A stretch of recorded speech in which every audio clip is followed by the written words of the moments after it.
नमस्कार, मैं शिव। आप देख रहे हैं लाइव न्यूज 24। आज हमारे साथ बातचीत करने के लिए आए हुए हैं भारतीय जनता पार्टी अल्पसंख्यक मोर्चे के क्षेत्रीय अध्यक्ष अवध क्षेत्र मिस्टर नईम जी। नईम जी से हम कई समसामयिक विषयों पर बातचीत करेंगे। ये भी जानेंगे कि आखिर ये काम कैसे करते हैं, और हम ये भी जानना चाहेंगे कि जो अभी समसामयिक मुद्दे, चाहे फिर वो औरंगजेब का मुद्दा हो, संभल में का मुद्दा हो, या फिर बहराइच दंगे का मुद्दा हो, या फिर हम बात कर रहे हैं मुस्लिमों को जो अभी ईद में मोदी की सौगात दी जा रही है, इसको लेकर के जो मचा बवाल है, इस पर भी हम बात करेंगे। बने रहिए हमारे साथ। हम बातचीत करते हैं नईम जी से। नमस्कार नईम जी। नईम जी, पहले तो ये बताइए कि आप एक मुस्लिम होने के नाते आपका जुड़ाव भारतीय जनता पार्टी से कैसा हुआ, और भारतीय जनता पार्टी से आप कैसे जुड़ गए, और आपको बीइंग अ मुस्लिम कैसा लगता है भारतीय जनता पार्टी में काम करके? भारतीय जनता पार्टी में मैं 96 के आसपास भारतीय जनता पार्टी में 94 में मैं केकेसी ग्रेजुएशन में गया, एडमिशन लिया। उसी के दौरान हम विद्यार्थी परिषद के संपर्क में आए और मैंने लमसम 11 वर्ष अखिल भारतीय विद्यार्थी परिषद में काम किया, जिसमें हम सारे विश्वविद्यालय छात्र संघ के रूप में इंचार्ज थे। जो भी विद्यार्थी परिषद से टिकट पार्टी देती थी, विद्यार्थी परिषद देता था, उन कैंडिडेटों को हम छात्रों के बीच जाकर एबीवीपी की जो शिक्षा के प्रति रुझान था, जो सर्व समाज के लिए था, सभी वर्गों के लिए था, वो शिक्षा जो यूनिवर्सिटी और कॉलेजों से निकालकर वोट के रूप में कैसे उनको अच्छी दिशा में ले जाए, उसके प्रचार प्रसार के लिए हम उसमें कार्य किए, उसमें रहकर विद्यार्थी परिषद। उसके बाद मैं 2007 के आसपास भारतीय जनता पार्टी में प्रदेश कार्य समिति के सदस्य के रूप में अल्पसंख्यक मोर्चे में काम किए। 9 में मैं महानगर लखनऊ का महामंत्री बना, 11 में लखनऊ महानगर का अध्यक्ष बना, 2014 में प्रदेश का मीडिया प्रभारी बना, और 2017 में जब भारतीय जनता पार्टी की सरकार बनती है तो फखरुद्दीन अली अहमद कमेटी मेमोरियल का मैं एक सदस्य सरकार का हिस्सा बना। उसके बाद लगातार मैं 3.5 वर्ष तक सरकार का हिस्सा बनकर उर्दू अकादमी में फखरुद्दीन कमेटी में कार्य करता रहा, और सरकार की जो भी उर्दू के प्रति और फारसी के प्रति जो भी यूनिवर्सिटियों में योजनाएं थी, उर्दू को कैसे बढ़ावा दिया जाए, फारसी को कैसे बढ़ावा दिया जाए, उसके संदर्भ में काम किया। 2021-23 जून को मैं भारतीय जनता पार्टी अवध क्षेत्र का अध्यक्ष बना, और तब से भारतीय जनता पार्टी अवध क्षेत्र में अब 3.5 वर्ष से आगे होने वाले हैं काम कर रहा हूँ। अभी आप लोगों के संगठन यानी कि अल्पसंख्यक मोर्चे के द्वारा एक कार्यक्रम हो रहा है, नहीं जी, जिसका नाम है मोदी की सौगात, और इसको लेकर के हम ये जानना चाहेंगे कि आखिर ये मोदी की सौगात जो अल्पसंख्यक मोर्चा कर रहा है, ये कार्यक्रम का प्रारूप क्या है, ये कार्यक्रम कैसे किया जा रहा है, इस कार्यक्रम में क्या सिर्फ मुस्लिम ही इसके लाभ लेंगे या अन्य अल्पसंख्यकों को भी इसका लाभ मिलेगा? इसको थोड़ा विस्तार से हमारे दर्शकों को बता सकते हैं? हमारे राष्ट्रीय अध्यक्ष जनाब जमाल सिद्दीकी साहब ने दुष्यंत गौतम जी, जो राष्ट्रीय महामंत्री हैं और अल्पसंख्यक मोर्चे के राष्ट्रीय प्रभारी हैं, उनसे हमारे राष्ट्रीय अध्यक्ष जी ने बात करके सौगात मोदी जी के कार्यक्रम को, एक सेवा भाव का जो कार्यक्रम है, वो उस अभियान को वहां से अप्रूवल लेकर भारत के जितने भी राज्य है उसमें सौगात मोदी जी का कार्यक्रम एक सेवा के भाव से, कि अब ईद का अवसर है, ईद आने वाली है, तो जिन भाइयों को, जो मुस्लिम भाई हमारे हैं, मुस्लिम भाई में सभी वर्गों के जो लोग हैं, उसके बाद हम किट के माध्यम से, एक छोटी सी सहायता के माध्यम से हम उनके तक ज्यादा से ज्यादा पहुंचे। हमारे राष्ट्रीय अध्यक्ष जी ने 32 लाख लोगों तक पहुंचने का लक्ष्य रखा है। इसी कड़ी में उत्तर प्रदेश के बलरामपुर जिले से हमने इसकी शुरुआत की।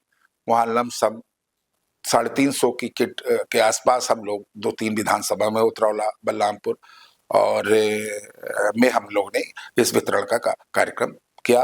फिर मैंने 24 तारीख को इस कार्यक्रम को लखनऊ के कश्मीरी मोहल्ला में राष्ट्रीय अध्यक्ष जमाल सिद्दीकी के साथ मुस्लिम महिलाओं के साथ इस किट वितरण का कार्यक्रम किया। ये निरंतर अभी ये हमारा कार्यक्रम सौगात मोदी जी चलता रहेगा।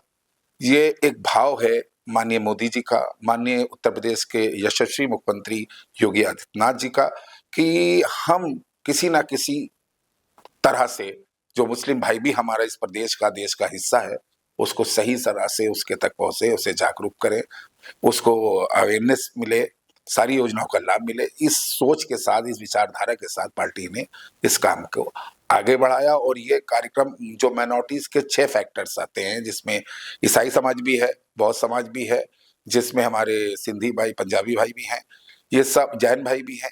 ये इन ईस्टर त्योहारों पर भी इस किड का चर्चों में, गुरुद्वारों में, मस्जिदों में, मदरसों में, वहां पर भी इस अभियान को चलाया जाएगा। बैसाखी के अवसर पे भी चलाया जाएगा, ईस्टर के अवसर पे भी चलाया जाएगा। ये हमारा निरंतर प्रोसेस कार्यक्रम है। इन 6 वर्गों के बीच में निरंतर इसको हम लोग चलाएंगे। अगर हम ये बात करें कि आप जो मोदी की सौगात की जो किट बांट रहे हैं, पूरे देश में तो 32 लाख के करीब आप चर्चा कर रहे हैं, लेकिन अगर हम बात करें कि जिस क्षेत्र का प्रतिनिधित्व नईम खान कर रहे हैं, उसमें अवध क्षेत्र में कितने लोगों को आप मोदी की सौगात का किट देने वाले हैं? तो अभी तक हम लोग ने जो मोटा मोटा एक लक्ष्य निर्धारित किया है अपने अवध क्षेत्र के पदाधिकारियों से, जिला अध्यक्षों के से, क्षेत्र के अध्यक्षों से, मंडल अध्यक्षों से निर्धारित किया, तो एक लमसम 10,000 के आसपास किट बांटने का हम लोगों का यह लक्ष्य है। और कोशिश करेंगे कि हम इस लक्ष्य को पूरा करने का प्रयास करें। नईम जी, ये बताइए कि जो ये मोदी की सौगात की किट जब आप दे रहे हैं, जिसकी शुरुआत आपने बलरामपुर के उतरौला से आपने किया, जिसमें आपके राष्ट्रीय अध्यक्ष भी वहां पर आए, ऐसे में आपने जब ये किट बांटना शुरू किया तो इसका क्या माहौल क्या बना? मतलब क्या वास्तव में इसका रिएक्शन मुसलमानों के बीच में क्या रहा? मोदी की किट पाने के बाद मुसलमानों ने आपसे क्या कहा?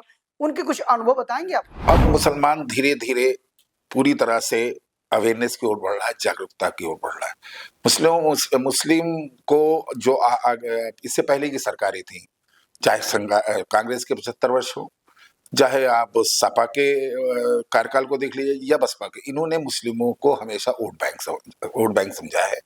उनके चाहे इनके कोई भी मिनिस्टर हो, चाहे आप सलमान खुर्शीद साहब को ले लीजिए, चाहे आप बेसिकली आजम खाजी को ले लीजिए, चाहे आप बेसिकली नसरुद्दीन साहब को ले लीजिए, इन लोगों ने समाज का कोई उत्थान मुस्लिम समाज का नहीं किया। इन्होंने बेसिकली अपना उत्थान तो किया, लेकिन समाज के वर्ग में कभी ना शिक्षा का कोई ऐसा प्रचार प्रसार किया, ना उनके अंदर मुस्लिम कैसे डेवलप हो, मुस्लिम का उत्थान कैसे आगे बढ़े, इस सब से उनको महरूम रखा।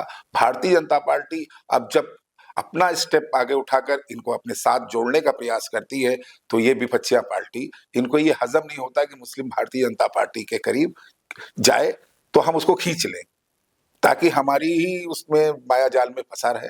इसके अंदर ना अवेयरनेस रहा है, वही गली कूचे जो गंदे पड़े थे, वही जो पेंशन 300 की मिलती थी, आज मुस्लिमों को भी 1,000 मिल रही है। वही आयुष्मान कार्ड जो आज इनके क्या ना कोई योजना का कोई नहीं था। सब आपने पिछली सरकारों को भी देखा है किस तरह से मुस्लिमों को वोट बैंक समझा, मुस्लिमों को शिक्षा और स्वास्थ्य और ये जो भी योजनाएं जो सरकार के इससे महरूम रखा। भारतीय जनता पार्टी ने आयुष्मान कार्ड में मुस्लिम वर्ग को अगर सबसे ज्यादा 50% आयुष्मान कार्ड में लाभ मिला है तो भारतीय जनता पार्टी को मिला है। राशन में भी अगर सबसे ज्यादा किसी को फायदा मिला है और किसी को सबसे ज्यादा इससे फायदा हुआ है तो वो मुस्लिम समाज के हर वर्ग के लोगों को मिला है। चाहे आप प्रधानमंत्री आवास योजना देख लीजिए, उज्ज्वला गैस सिलेंडर देख लीजिए, अगर होली में, दिवाली में हिंदू भाइयों को मिला तो मुस्लिम भाइयों को भी वो योजना, वो सब्सिडी 800 रुपए सबके खाते में पहुंची है। तो भारतीय जनता पार्टी तो उनके उत्थान के लिए काम कर रही है, भारतीय जनता पार्टी तो उनको आगे बढ़ाने के लिए काम कर रही है। भारतीय जनता पार्टी तो मुस्लिम का स्तर जो इन लोगों ने एक वो रखा, आज पूरे विश्व में आप जब माननीय प्रधानमंत्री जी जाते हैं तो एक गौरव के साथ जब मुस्लिम कंट्रीज के मुस्लिम से मिलते हैं और जाते हैं तो विश्व में भारत का नाम नंबर 1 पे बनता है और उसमें मुस्लिम समाज का भी गौरव से सीना ऊंचा होता है। नईम जी, मोदी की सौगात को लेकर के जो आप लोग ईद से पहले जिस प्रकार का ये किट वितरण कर रहे हैं, जिसमें सिवैयां हैं, खोया है, कपड़े हैं, बहनों के लिए भी कपड़े हैं, पुरुषों के लिए भी कपड़े हैं, ये सारी चीजें जो आप कर रहे हैं, इसको लेके सोशल मीडिया पे जमकर विवाद शुरू हो गया है। कुछ लोग भारतीय जनता पार्टी के नरेंद्र मोदी को भी निशाने पर ले रहे हैं, इस पर आप क्या कहेंगे? देखिए, भारतीय जनता पार्टी केंद्र की मोदी सरकार हो, जब से 2014 में माननीय प्रधानमंत्री, देश के प्रधानमंत्री नरेंद्र मोदी जी बने हैं और 2017 में योगी जी उत्तर प्रदेश के मुख्यमंत्री बने हैं, तो उन्होंने उत्तर प्रदेश को उत्तम प्रदेश बनाने के लिए योगी जी ने निरंतर प्रयास किया। वो उन्होंने हमेशा उसमें किसी का भेदभाव नहीं किया। अगर राम को योजना मिली तो रहीम को भी योजना मिली है। कि ये विपक्ष तो इसलिए हवा, क्योंकि इनके पास कोई मुद्दा नहीं है, मुद्दा विहीन है। जो लोग फेसबुक और व्हाट्सएप पे लिखते हैं तो ये लोग पीछे अपने जो इनके लीडरांस होते हैं या इनके जो जिनके ये मायाजाल में होते हैं, ये इनको आगे फोर्स करते हैं कि तुम जाओ और इस चीजों को मीडिया पे वो करो। इनको आगे करके वो अपनी रोटियां सेकना चाहते हैं राजनीतिक लोग, जो फेसबुक पर आपको व्हाट्सएप फेसबुक दिख रही है।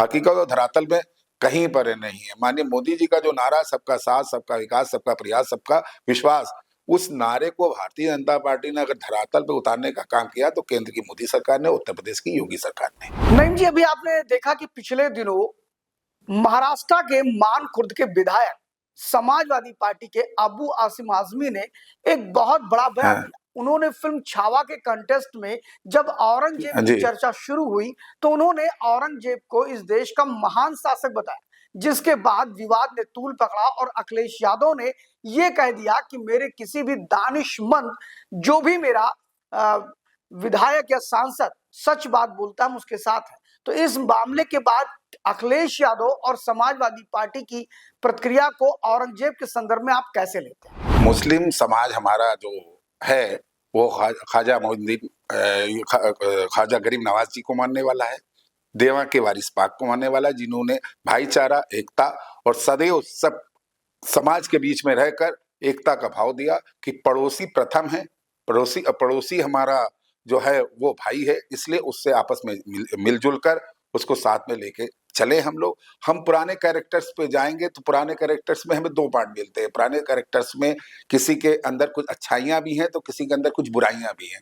तो हम किस नजर से देखते हैं, अखिलेश जी किस नजर से देखते हैं, ये अखिलेश जी का नजरिया है। हम भारतीय जनता पार्टी के लोग, हम मुस्लिम समाज के लोग उसे किस नजर से देखते हैं, हमारी नजर से हम ख्वाजा मोइनुद्दीन चिश्ती के चाहने वाले लोग हैं, हम ख्वाजा गरीब नवाज के चाहने वाले लोग हैं, हम देवा के वारिस पाक के चाहने वाले ने, जिन्होंने हमेशा एकता, सौहार्द, भाईचारा, प्रेम बना रहे, उसी के चाहने वाले हैं, ताकि हम कड़ी से कड़ी मिलकर भारत को एक विकसित राष्ट्र बना सके।